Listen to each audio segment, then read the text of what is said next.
Assalamualaikum dan salam sejahtera. Kami dari Kumpulan 19 ingin membentangkan tentang tugasan berkumpulan kami yang bertajuk Kesan Pandemik COVID-19 kepada Pendidikan. Nama saya Muhammad Ikram bin Mohsin, nombor metrik 281036. Sebagai pengenalan pada topik ini, saya ingin memberikan penjelasan ringkas tentang apakah itu COVID-19. Berdasarkan Kementerian Kesihatan Malaysia, COVID-19 adalah sejenis virus yang boleh menyebabkan jangkitan saluran pernafasan. COVID-19 pernah wujud sebelum ini dalam bentuk SARS-CoV dan MERS-CoV. Ditemui di Wuhan, China, berpunca daripada kelawar atau tenggiling.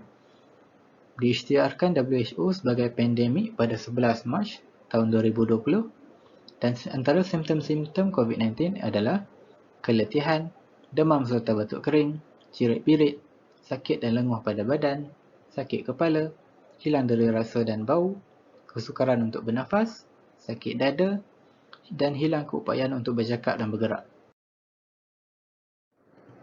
Bagi mendekati topik punca isu COVID-19 ini kepada Malaysia, saya ingin menerangkan tentang kronologi penyebaran COVID-19 di sektor pendidikan di Malaysia.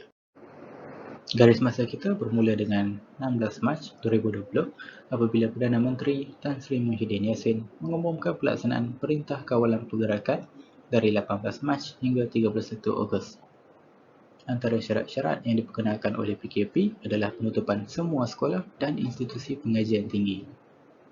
Pada 1 Mei, Perdana Menteri mengumumkan rancangan baru iaitu Perintah Kawalan Pergerakan Bersyarat yang dijadualkan untuk bermula pada 4 Mei. Pada 3 Jun, Menteri Pendidikan menagihkan garis pandang baru bagi pembukaan semula sekolah yang dirancang untuk bermula pada 4 Jun. Pada 10 Jun, Menteri Pendidikan meyakinkan semua sekolah akan dibuka semula secara berperingkat bermula 24 Jun, diberi keutamaan kepada pelajar yang mengambil peperiksaan awam seperti SPM. Pada 1 Julai, Menteri Pendidikan mengumumkan semua sekolah akan dibuka semula secara dua peringkat bermula 15 Julai. Beliau juga mengesahkan bahawa kalendar akademik tahun 2021 akan diumumkan pada masa akan datang. Malangnya, pada 7 November, Menteri Kanan Pertahanan Ismail Sabri Yaakob menyatakan kerajaan akan mengembalikan semula PKPB dari 9 November hingga 6 Disember. Walaupun dengan peraturan yang lebih ringan, institusi pendidikan di seluruh negara masih digalakkan supaya kekal tutup. Gambar rajah menunjukkan penutupan sekolah di Malaysia pada 5 Mei iaitu beberapa hari setelah pelaksanaan Perintah Kawalan Pergerakan Bersyarat. Seperti yang dapat dilihat, situasi pandemik COVID-19 ini telah memberi kesan kepada hampir 8 juta jumlah pelajar di Malaysia. Assalamualaikum warahmatullahi wabarakatuh.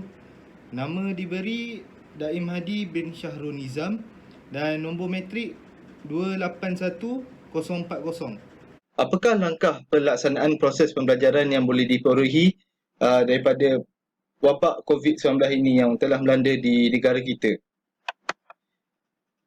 Apakah sebab penangguhan ini boleh terjadi? Ini adalah kerana peningkatan kes COVID-19 yang terjadi di sekolah dan di universiti. Seperti contohnya yang berlaku di Inanam, Sabah yang di mana seorang pelajar sekolah rendah telah disahkan dijangkiti wabak COVID-19 ini. Dan terdapat juga beberapa kes yang lain direkodkan di sekolah dan di universiti yang menyebabkan peningkatan kes ini boleh terjadi.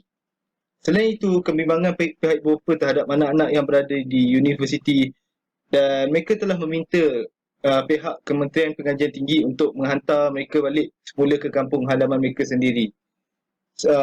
Selain itu, pihak Kementerian Kesihatan Malaysia telah mengeluarkan jumlah kes kumulatif yang dijangkiti oleh para pelajar di sekolah iaitu sebanyak 2,155 orang para pelajar sehingga dari Februari sehingga 21 Oktober tahun 2020 ini.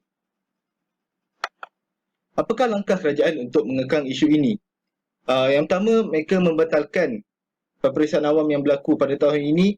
Ini kerana untuk menjamin keselamatan para pelajar dan memberi masa untuk mereka dalam fokus pada peperiksaan awam ini.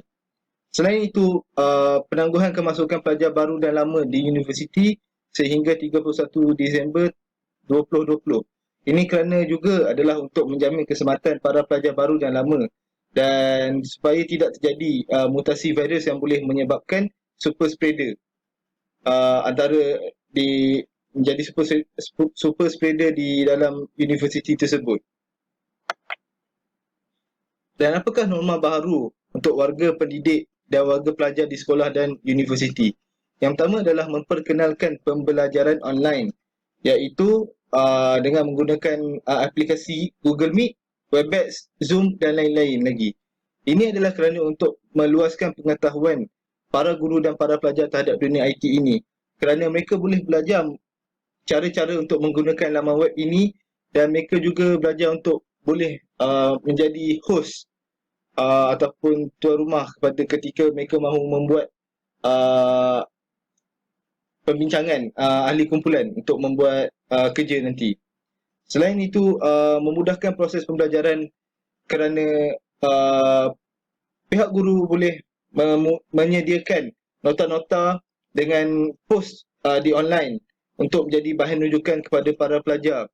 Selain itu, e-book juga boleh diperolehi kerana ini adalah salah satu cara untuk pelajar untuk membuat rujukan ketika mereka membuat tugasan yang diberikan oleh para pensyarah ataupun para guru.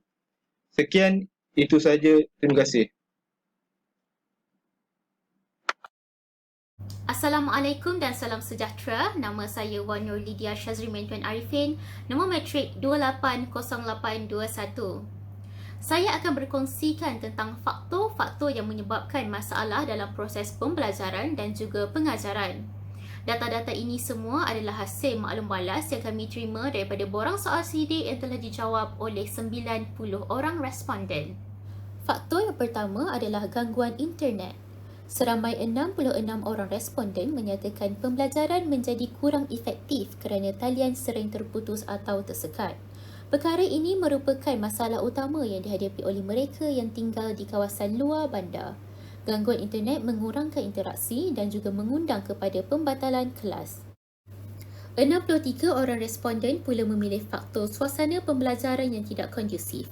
Suasana adalah tidak kondusif apabila mereka tidak mempunyai kelengkapan, suasana dan ruang yang sesuai untuk belajar di rumah.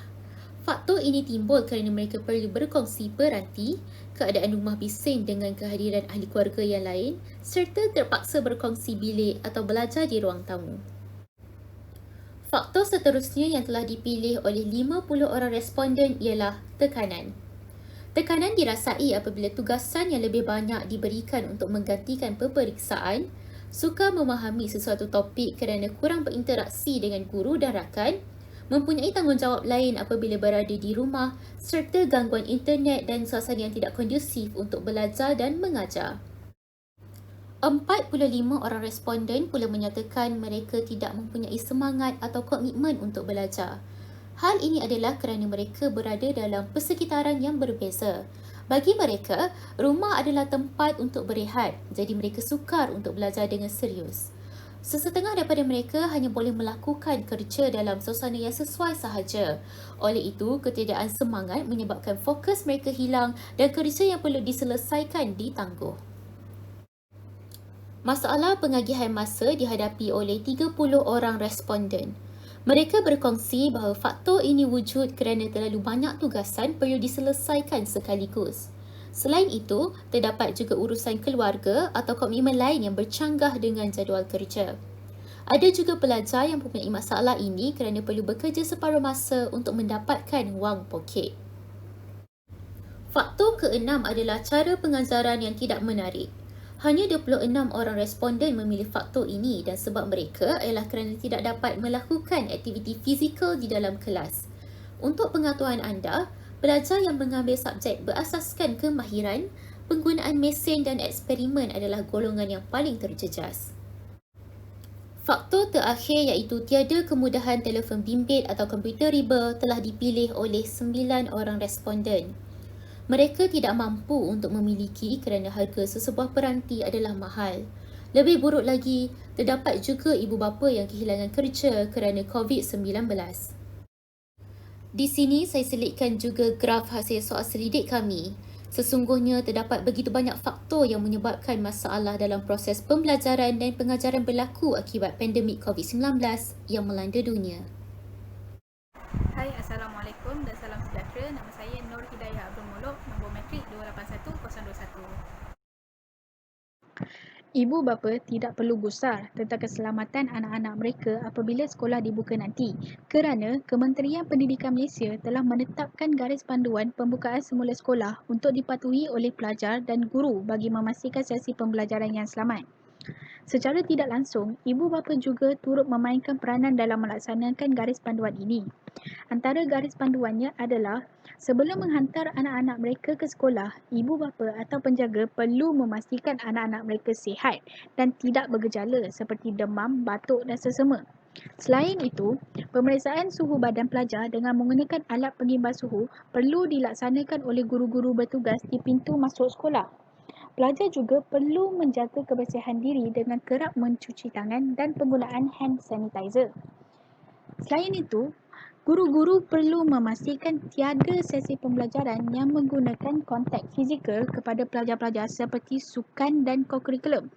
Pelajar juga perlu mematuhi tanda penjarakan yang ditetapkan oleh pihak sekolah. Kementerian Pendidikan Malaysia juga menyarankan ibu bapa atau penjaga untuk menyediakan bekalan makanan untuk anak-anak kerana ia dapat mengurangkan berlakunya pergerakan fizikal di sekolah. Dengan mematuhi garis panduan ini, ia mampu membendung penularan wabak COVID-19 dalam kalangan guru-guru dan pelajar semasa sesi pembelajaran dan pengajaran. Assalamualaikum warahmatullahi wabarakatuh dan salam sejahtera. Nama saya Khairul Baraya binti Abdul Mutarif dan nombor matrik saya 281106. Kesan isu terhadap patriotisme dan nasionalisme. Kita dapat lihat bahawa rakyat Malaysia bersama-sama menggalas tanggungjawab untuk melawan wabak ini. Bagi pembinaan negara bangsa pula, rakyat Malaysia menghayati serta menyemai nilai-nilai murni dalam diri masing-masing. Secara kesimpulannya, wabak ini sedikit sebanyak telah memberi peluang kepada kita untuk meneroka dengan lebih mendalam ilmu teknologi maklumat. Selain itu, pandemik ini telah mengukuhkan lagi perpaduan antara kaum yang pelbagai di Malaysia seiring dengan usaha bagi mencegah wabak COVID-19 ini.